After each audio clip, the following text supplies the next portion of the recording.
اس کو کہتے ہیں Afghanistan Pakistan action plan for piece and solidarity. اور یہ پچھلی حکومت میں جو صدر اشرف غنی صاحب سابق صدر کی اس میں یہ بنا تھا. لیکن جب وزیر خارجہ پاکستان شاہ محمود قریشی صاحب اکتوبر میں گئے تھے تو طالبان کی حکومت کے وزیر خارجہ امیر خان متقی نے اتفاق کیا تھا کہ اسی میکینزم کے تحت ہم آگے بڑھیں گے. اور اس میں 5 گروپ بنے ہیں. 2 گروپ اس میں ایک انٹیلیجنس کا ہے افسران کا, ایک فوجیوں کا ہے, فوجی افسران کا ہے. تو جب پہلے سے ایک 2 طرفہ نظام موجود ہے مذاکرات کا, ڈائیلاگ کا, اختلافات کا, ایک دوسرے کے ساتھ اپنے تشویش شریک کرنے کا, تو اس پہ عمل کیوں نہیں؟ ہاں اگر ان کو اختلاف تھا, اگر ان کا دعویٰ ہے, ان کا الزام ہے یہ ان کے علاقے سے وہ گیا ہے جو کہ میری نظر میں درست نہیں ہوگا, لیکن انہوں نے دعویٰ کر لیا تو طریقہ کار ہے, چینل موجود ہے, سفارش آنا جانا ہے. وزیر خارجہ ان کے بھی گئے تھے, ان کے وزیر خارجہ 2 مرتبہ پاکستان آئے, ہمارے بھی گئے تھے. تو وہ جو فورم موجود ہے اس پہ کیوں نہیں کرتے؟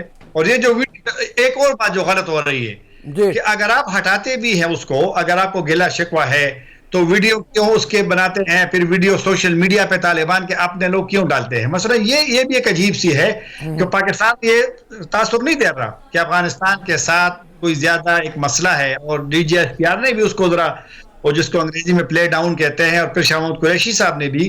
تو لہٰذا افغانستان کی حکومت پہ زیادہ ذمہ داری ہے کہ وہ ان معاملات کو اگر ہوئے بھی ہیں تو ویڈیو ڈالنے کی کیا ضرورت ہے؟ سوشل میڈیا پہ ان کے جو حامی ہے وہ مسلسل ویڈیوز ڈال رہے ہیں, اور نیچے ان کے ساتھ, بلکہ یہ جو کندہار میں ہوا تھا ابھی ہٹایا ہے, ان کے ساتھ ترانے لگائے ہیں, اور ایسا تاثر دے رہے کہ یہ کوئی مطلب ایک کوئی بہت بڑی وہ ایک ہو گئی ہے, معاف کیجیے گا ہاتھ کر رہے ہیں یا کوئی اس طرح.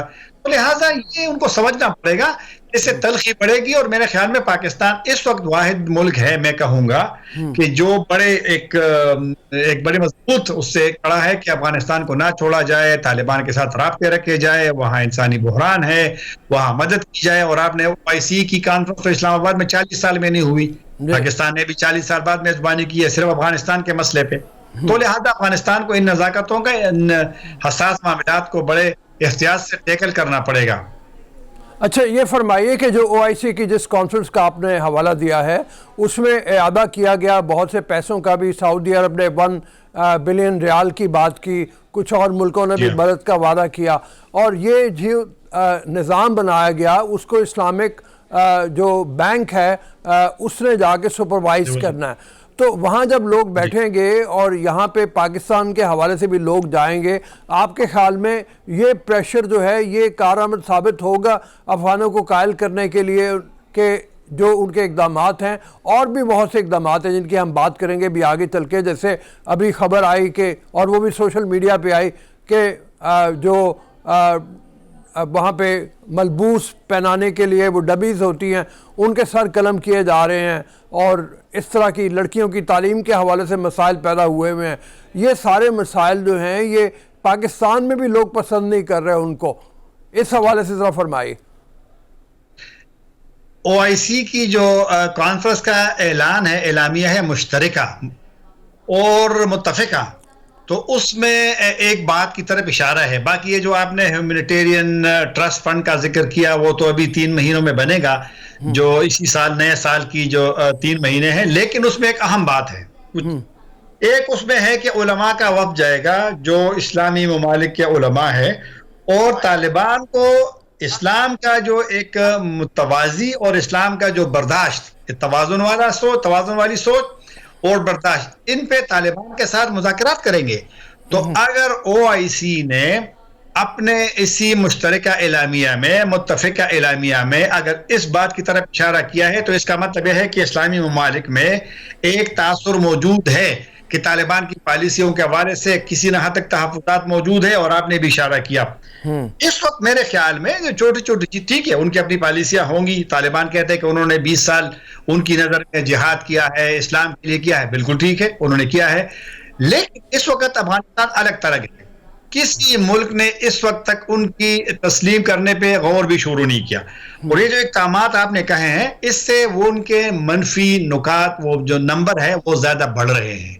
تو لہٰذا جب یہ حساس وقت ہے اور دیگر بھی اسلامی ممالک ہے، میں نہیں کہتا کہ ہر اسلامی ملک میں بہت زیادہ کوئی اسلامی نظام ہے، لیکن حکمت کا تقاضا تو یہی ہے کہ احتیاط کے ساتھ چلنا ہے، اسلامی ممالک کے ساتھ رابطہ چلنا ہے. اپنے لوگ دیکھو 40 سال 43 سال افغانستان میں جنگ ہوئی ہے، 20 سال طالبان کی جنگ ہوئی ہے، اور افغانستان میں بہت لوگ متاثر ہوئے ان جنگوں سے. 43 سال جنگ بہت بڑی چیز ہے، اور افغانستان جیسے ملک میں. تو لہٰذا اگر ان کا ترتیب سے آہستگی سے سلولی آپ آگے جائیں، اور سب سے پہلے تو ان کی ذمہ داری بنتی ہے اپنے لوگوں کے مسائل کی، اپنے لوگوں کے تحفظات دور کرنے کی، اپنے لوگوں کو مطمئن کرنے کی. کہ یقین کیجئے کہ جب میں جاتا ہوں، یہ 3 مرتبہ میں گیا 15 اگست کے بعد عبدالرؤف صاحب، جی آپ یقین کیجئے کہ وہاں ایک خاموشی ہوتی ہے لوگوں میں، کیونکہ طالبان اچانک وہاں چلے گئے. 20 سال تک جو بھی حالات تھے، لیکن انتخابات 4 مرتبہ ہوئے ہیں، 2 مرتبہ کرزئی صاحب جیتے ہیں، 2 مرتبہ اشرف غنی صاحب جیتے، جیسے بھی ہوئے ہیں بالکل اس میں الزامات تھے کہ اس میں مطلب ٹھیک نہیں ہوئے تھے، لیکن انتخابات ہوئے ہیں. وہاں پارلیمنٹ تھا، وہاں پر آزاد میڈیا تھا، وہاں پر دستور تھا. اگر وہ چیزیں ختم ہو گئی ہیں تو لہٰذا ماضی کی طرح لوگ خاموش نہیں رہیں گے. جس طرح 1996 سے 2001 تک حکومت تھی، اب لوگ بولیں گے، 10 بولیں گے، 20 بولیں گے. تو لہٰذا ان کی جو خدشات ہیں لوگوں کے وہ دور کرنے چاہیے، اور بجائے اس کے کہ آپ دیگر چیزوں میں آپ اس میں انوالو ہو جائیں. اور پھر اسلامی ممالک کے قرارداد اہم ہے، اس میں اور بھی چیزیں ہیں، لیکن وقت نہیں ہوگا کہ میں اس کی ایک چیز کو دوبارہ یہاں پہ کروں. لیکن اسی میں ہے کہ طالبان کو تھوڑا سا جو اپنی پالیسیوں میں توازن قائم کرنا ہے، متوازی سوچ کرنا ہے، اعتدال کی سوچ کرنا ہے. اور پھر یہ والی جو میں نے بات کی ہے کہ خواتین کا بالکل اس میں ذکر ہے. ابھی تک دیکھو نا، یونیورسٹیوں کی خواتین کی یونیورسٹیوں کے لیے ابھی تک انہوں نے کوئی پلان نہیں بنایا. آپ کے وزیر آئے تھے یہاں پہ، میں بھی اس سے ملا، میں نے بھی انٹرویو کیا، تو ابھی کمیٹی بنی ہے، کمیٹی سفارش. کچھ چیزیں کہ افغانستان میں پہلے سے عبدالرؤف صاحب جو سکارف ہے نا کابل شہر میں بھی، یہ پہلے سے عام ہے، یہ پہلے سے عام ہے. پورے کابل شہر میں لوگ سکارف پہنتے ہیں، دیگر شہروں میں لوگ برقع پہنتے ہیں. تو ایک آلریڈی پہلے سے ایک ماحول بنا ہوا ہے. تو لہٰذا مطلب ہے کہ میں وہی کہوں گا کہ بڑے اس سے چلنا پڑے گا. طاہر خان صاحب بہت مہربانی. ہم چلتے ہیں ایک چھوٹی سی بریک کی طرف. بریک کے بعد واپس آئیں گے اور بات کریں گے جماعت اسلامی نے جو دھرنا دیا ہوا ہے کراچی میں اتنے دنوں سے، جس کی وہ بنیاد یہ بتا رہے ہیں کہ جو بلدیاتی بل پاس ہوا ہے اسمبلی میں، وہ بل میئر کے تمام شہروں میں جو اختیارات ہیں ان کو محدود کر دیتا ہے، اور پاور ساری کی ساری وہ ایم پی ایز اور ایم ایل ایز کے ہاتھ میں چلی جاتی ہے.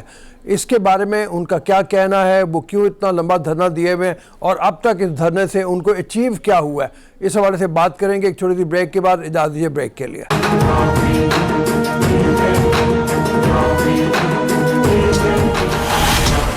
السلام علیکم، دوبارہ حاضر ہے بریک کے بعد. سندھ میں اس وقت احتجاج جاری ہے. جماعت اسلامی دھرنا دیے بیٹھے ہے سندھ اسمبلی کے سامنے، اور ان کا تقاضا ہے کہ جو بلدیاتی بل پاس کیا گیا اس کو واپس لیا جائے. اس حوالے سے ہمارے ساتھ موجود ہیں حافظ عبدالرشید. ان سے چل کے بات کرتے ہیں ان کا تقاضا کیا ہے. 8 دن ہو گئے انہیں بیٹھے ہوئے، آخر اب تک انہوں نے اچیو کیا ہے اور وہ کیا کرنا چاہتے ہیں. آئیے چل کے ان سے بات کرتے ہیں. السلام علیکم جی. وعلیکم السلام ورحمۃ اللہ. سر یہ فرمائیے کہ 1 ہفتے سے زائد ہو گیا آپ لوگوں کو یہ دھرنا دیے ہوئے، آپ کے خیال میں جو اچیو آپ کرنا چاہ رہے تھے وہ آپ نے اچیو کر لیا ہے، اور ایسی کیا چیز ہے جس کو آپ اپنی اپوزیشن باقی پارٹیوں کے ساتھ مل کے اسمبلی میں اچیو نہیں کر سکتے، آپ کو باہر آنا پڑا ہے؟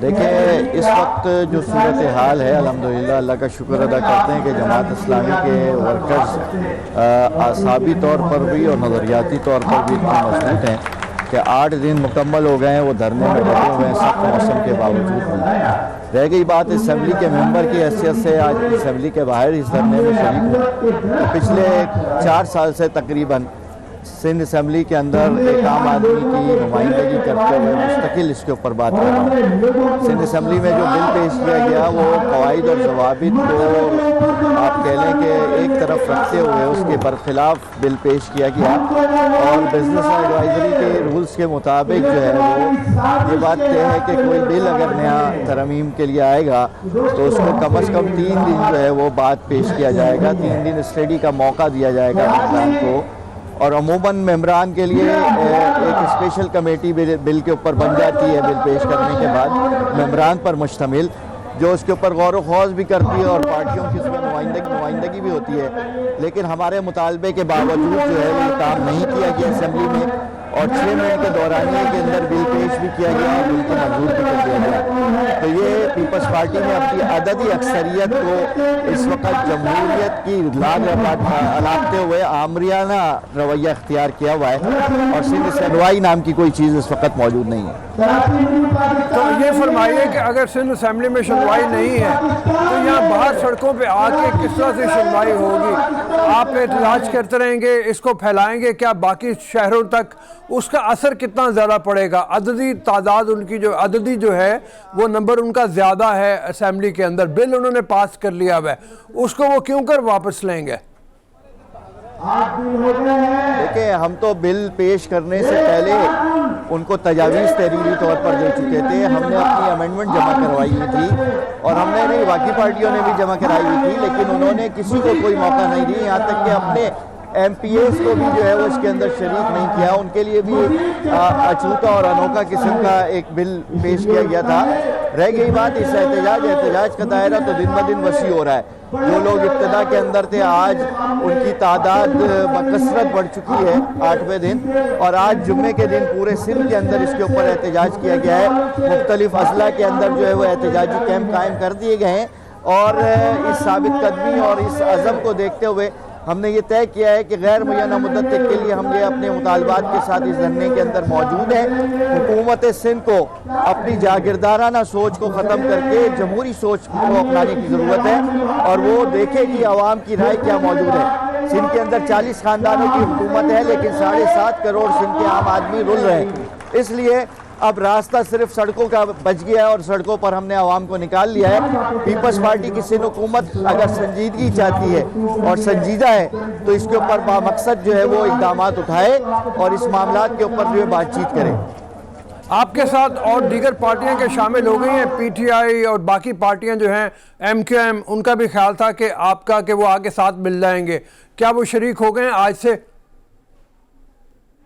دیکھیں، اس میں عملی طور پر تو وہ شریک نہیں ہیں، لیکن حزب اختلاف سندھ علیم عادل شیخ صاحب جو پی ٹی آئی کے سندھ کے صدر بھی ہیں، انہوں نے دھرنے کی بھرپور حمایت کا اعلان کیا ہے، ایم کیو ایم کی جانب سے بھرپور حمایت کا اعلان کیا گیا ہے، اور ہم نے تو یہاں اعلان کیا ہے کہ ہم آنے والے تمام سیاسی لوگوں کو ویلکم کریں گے۔ یہ ایک پلیٹ فارم ہم نے سجا دیا اور کراچی کے اور سندھ کے شہری علاقوں کے حقوق کی جدوجہد کر رہے ہیں۔ اچھا، یہ فرمائیے کہ ایک تو بات یہ ہو گئی بل میں کہ تمام شہروں کے جو میئر ہیں ان کے اختیارات میں کمی ہو جائے گی، اور سینٹرلائز قسم کا اختیار بہت زیادہ چلا جائے گا، اور آپ لوگوں کے اعتراضات کیا ہیں؟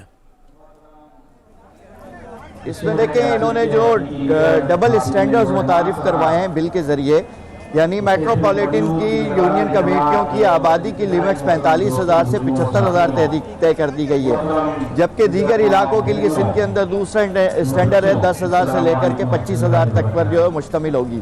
اس اعتبار سے جو یونین کمیٹی کی تعداد اور اس کو پر کیپٹا اگر تقسیم کریں وسائل کے اوپر، تو یہیں سے ناانصافی شروع ہو جاتی ہے۔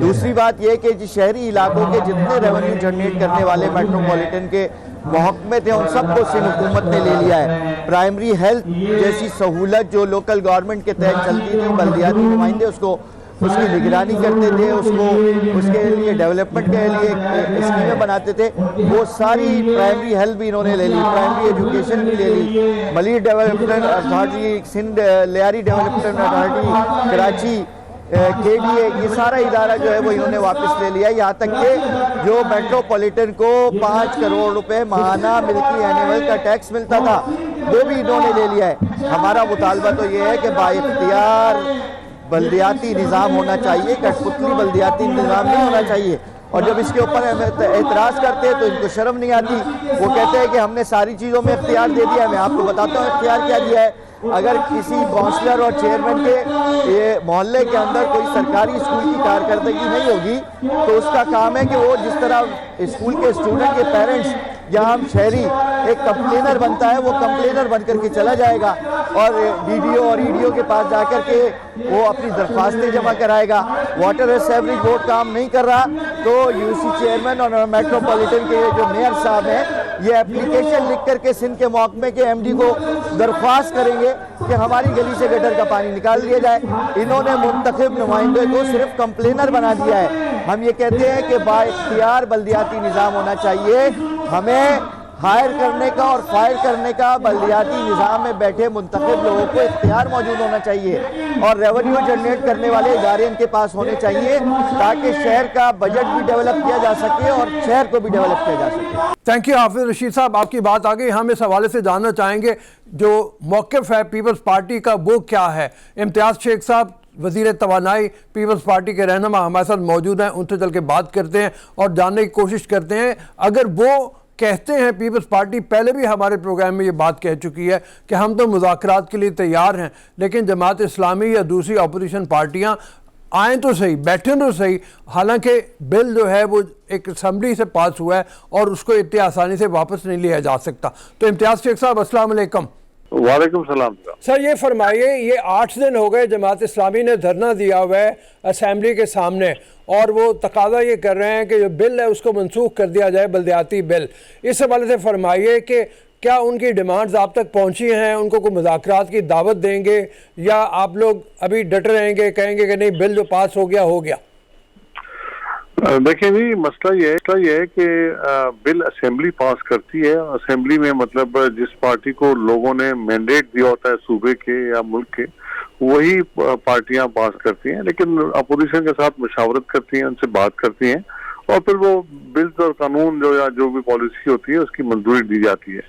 لیکن جماعت اسلامی کے ہمارے جو بھائی ہیں وہ دھرنا دے رہے ہیں, حالانکہ جو چیز جس کی وقت وہ خود ناظمین تھے وہ یہی ٹاؤن اور اس طرح کی حکومتیں اس وقت بھی تھیں اور آج بھی وہی ہیں. تو مطلب ایک تو مطلب جو بھی چیز ہوتی ہے وہ بات چیت کے ذریعے حل ہوتی ہے, اور ہمارے ناصر شاہ صاحب اور ان سے رابطے میں ہیں, ان سے بات بھی کرتے رہے ہیں, ان سے لوکل باڈیز کے منسٹر ہمارے. تو وہ مطلب ایک جا کے دھرنا دے کے بیٹھ جانا, مطلب اس طرح یہ کوئی سیاست میں مطلب اس طرح تو نہیں ہو سکتا کہ آپ دھرنا دے کے بیٹھے اور کہیں گے قانون کو واپس کر لو. کوئی منتخب عوامی نمائندوں نے قانون پاس کیا ہے. ہاں, اگر کوئی آپ کے پاس بہتر تجویز ہے تو ضرور لے آئیں, ہم ضرور سنیں گے, بات کریں گے اور اس کو مطلب کنسیڈر کیا جائے گا. لیکن آپ یقین رکھیں یہ قانون جو بنا ہے وہ ایک بہترین قانون ہے, اور ابھی تک جتنے بھی ابھی حال ہی میں جو اسمبلیوں میں پورے ملک میں قانون تھے ان سے سب سے بہتر قانون ہے. واٹر بورڈ بھی ہم نے مطلب میئر کے حوالے کیا ہوا ہے اپنا. اس کے علاوہ آپ کا پورے کا پورا یہ جو کیا کہتے ہیں سالڈ ویسٹ مینجمنٹ بھی میئر کے حوالے ہے. پورے صفائی کے جو نظام ہے وہ ان کے حوالے نیچے ریٹ جو ٹاؤنز ہیں ان کے حوالے کیا گیا ہے. اور سب سے بڑی بات ٹیکس کلیکشن جو ان کا مطلب ہاؤس ٹیکس جو ایکسائز ڈیوٹی تھی وہ ان کے حوالے کر دی گئی ہے. مطلب یہ کبھی پہلے ہوا ہے, یہ فرسٹ ٹائم ہوا ہے. اور اس کے علاوہ ایجوکیشن ہو, پولیس ہو, ان میں ان کا رول رکھا گیا ہے تاکہ وہ اپنا کوئی رائے دے سکیں تو اس پہ ہو سکے گی. تو جماعت اسلامی والے دوستوں نے بتایا تو صحیح وہ چاہتے کیا ہیں, اور وہ ہم سے بیٹھے بات کریں. لیکن یہ کوئی طریقہ تو نہیں ہے نا کہ دھرنا مار کے بیٹھ جانا کہ قانون واپس کرو. اب یہ تو اس طرح نہیں ہو سکتا. لیکن ہم ان سے یہی درخواست کرتے ہیں کہ آئیں بیٹھیں, ہم بیٹھ کے ان سے بات کرنے کو تیار ہیں. اور یہی آفر ان کو لوکل باڈیز کے منسٹر نے کی ہے. میں بھی ان کو کہہ رہا ہوں اس آپ کے چینل کے توسط سے وہ بیٹھیں بات کریں, اور ان سے رابطہ بھی کیا انہوں نے. تو مطلب اگر بات چیت نہیں کریں گے اور صرف یہ کہیں گے پھر تو کوئی بھی پارٹی, کوئی بھی مطلب گروہ, کوئی بھی بندے بیٹھ کے آ کے گروپ کہیں گے جی ہم شہر میں آ کے بیٹھ جاتے ہیں, مین روڈ پہ بیٹھ جاتے ہیں کہ جی آپ قانون واپس کریں. اس طرح نہیں ہوتا نا, جمہوریت میں اس طرح نہیں ہوتا. یہ تو جمہوری لوگ ہیں, پارٹی جمہوری پارٹی ہے, تو مطلب کم از کم بات چیت کے دروازے تو بند نہ کرے اور صرف یہ کہ مطالبہ کرنا کہ پہلے قانون واپس کریں پھر بات کریں گے. اس طرح تو کوئی بھی حکومت بات نہیں کرتی. تو میں سمجھتا ہوں کہ ہم ان سے گزارش کرتے ہیں کہ آئیں بیٹھیں بات کریں, اپنے مطالبے بھجوا دیں, سی ایم ہاؤس میں ہم ڈسکس کریں گے, ان کو بلا لیں گے, بات کریں گے. وزیر اعلیٰ کا بھی یہی موقف ہے, ہماری باقی پارٹی لیڈرشپ کا بھی یہی کہ ہم بات چیت کے ذریعے مسئلے کو حل کریں گے. تو ہم تو کوشش میں ہیں. آج سے دیکھیے، آج سے وہ کہہ رہے ہیں، وہ بلکہ ان کا موقف جو ہے وہ زیادہ سخت ہوتا چلا جا رہا ہے. وہ کہہ رہے ہیں جی آج ہم نے پورے سندھ میں دھرنا دیا ہے اور اب ہم اس کو ایک اس وقت تک دھرنا جاری رہے گا جب تک کہ ہمارے مطالبات مان لیے جاتے. اب اس کو انہوں نے کوئی ٹائم باؤنڈ نہیں کیا. تو یہ تو بڑی سختی آ گئی. آپ کی بات بالکل ٹھیک ہے اور میرے خیال میں آپ کا جو بات ہے اس میں بہت وزن بھی ہے کہ جب آپ کہہ رہے ہیں مذاکرات کر لیں تو پھر اس سے زیادہ اور کیا ہو سکتا ہے. دیکھیں جی اب سخت کریں گے تو مطلب وہ تو کسی طریقے سے مناسب نہیں ہے. اور مطلب آپ دیکھیں نا، مطلب یہ اس طرح ایک پارٹی روڈ پہ بیٹھ کے آ کے ڈکٹیٹ تو نہیں کر سکتی نا اس پارٹی کو جس کو مینڈیٹ ہے. ہم تو عوامی مینڈیٹ کی بات کرتے ہیں، لیکن پھر بھی ہم جمہوری پارٹی ہماری چیئرمین کی طرف سے، ہماری پارٹی کی لیڈرشپ کی طرف سے یہ ہے اگر کوئی ان کے پاس اچھی تجاویز ہیں تو لے آئیں، لے آ کے بات کریں. لیکن اگر یہ کہیں کہ مجھے آپ پہلے وڈرا کریں اور پھر ہم بات کریں گے، یہ میرے خیال میں مناسب بھی نہیں ہے اور ہونا بھی نہیں چاہیے اور کسی بھی جمہوری سیٹ اپ میں اس طرح ہوتا نہیں ہے. ہم ان سے پھر بھی گزارش کرتے ہیں کہ آئیں بیٹھ کے بات کریں. اور ناصر شاہ صاحب نے ان کو آفر کی ہے جو ریلیونٹ منسٹر ہیں اس کے، اور ہماری مدد چاہیے ہم بھی تیار ہیں. تھینک یو امتیاز شیخ صاحب، بہت مہربانی آپ کے وقت کے لیے. ہم نے جیسے پہلے بھی بات کی، یہ موقع ایسا نہیں ہے جس کے اوپر دھرنے دیے جائیں اور چوکوں میں بیٹھ جایا جائے اور لوگوں کو تنگ کیا جائے، شہر کی سڑک کو بلاک کر دیا جائے، سڑکوں کو باقی شہروں کی بھی بلاک کیا جائے. اس سے بہتر ہے آپس میں بیٹھ کے مذاکرات کیے جائیں اور مذاکرات کے ذریعے اس کا حل نکالا جائے. امتیاز شیخ صاحب نے جیسے کہا کہ وہ تیار ہیں، ان کی حکومت تیار ہے اور ناصر حسین صاحب نے پہلے ہی مذاکرات کی دعوت دی ہوئی ہے. تو میرے خیال میں یہ بہترین حل ہے. جماعت اسلامی کو بھی چاہیے ان کے ساتھ بیٹھ کے مذاکرات کرے. ابھی جا دیجیے ایک بریک کے لیے، بریک کے بعد واپس آتے ہیں.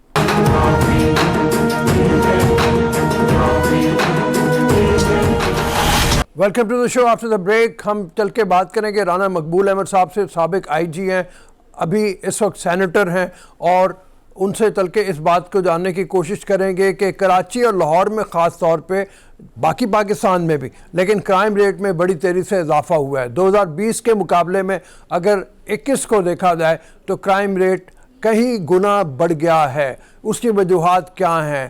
الزام تو سارے کا سارا پولیس کے اوپر آتا ہے اور لوگ ہمیشہ پولیس کو مورد الزام ٹھہراتے ہیں. لیکن کیا پولیس کا یہ نظام جو اس وقت ہمارے ہاں موجود ہے، جس نظام کے تحت ان کو ہمارے پنجاب میں جیسے ہم نے دیکھا کہ 6 آئی جی تبدیل ہو گئے، کیا یہ بھی ایک محرک بنا ہے کرائم ریٹ پہ قابو نہ پانے کا؟ اور کراچی میں بھی اسی طرح سے آئی جی تو رہے لیکن ڈی آئی جی اور اس لیول کے آفیسرز کو تبدیل کیا جاتا رہا. میوزیکل چیئر چلی ہوئی ایس ایچ اوز کی، وہ محرک بنا ہے. یہ ساری بات کریں گے ہم رانا مقبول احمد صاحب سے. چلتے ہیں ان کی طرف. السلام علیکم رانا صاحب. جی وعلیکم السلام سر، ہاؤ یو؟ ٹھیک ٹھاک ہیں جی؟ بالکل ٹھیک ٹھاک.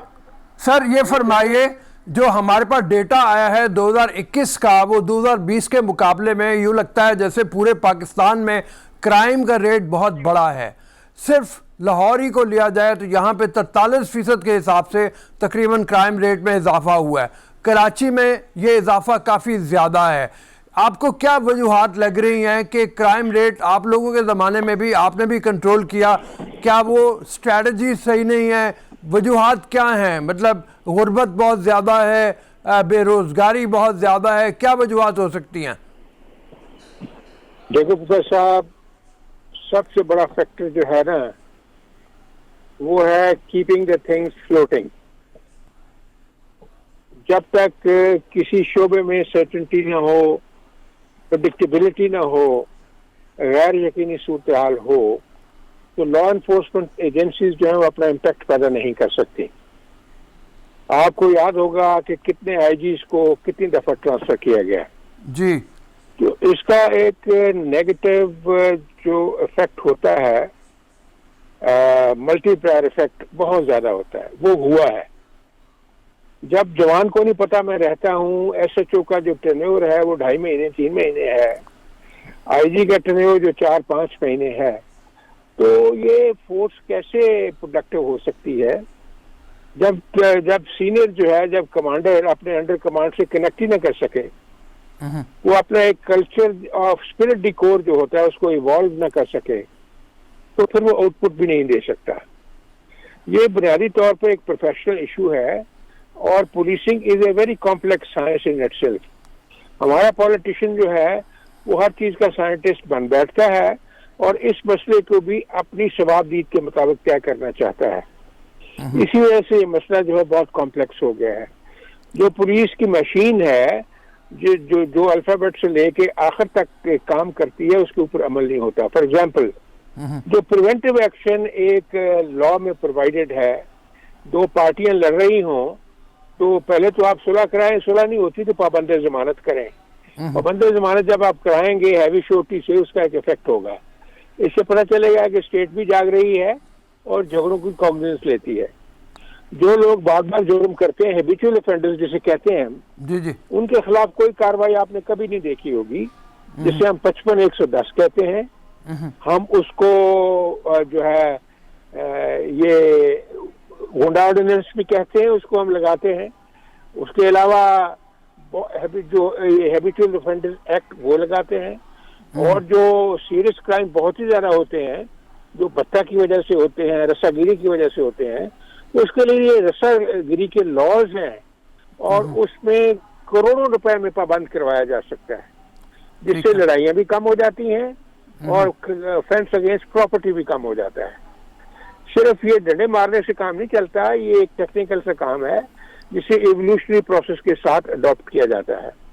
اب آگے آپ کی پروسیکیوشن وہ بالکل انیکٹیو ہو گئی ہے, انڈیفرنٹ ہو گئی ہے.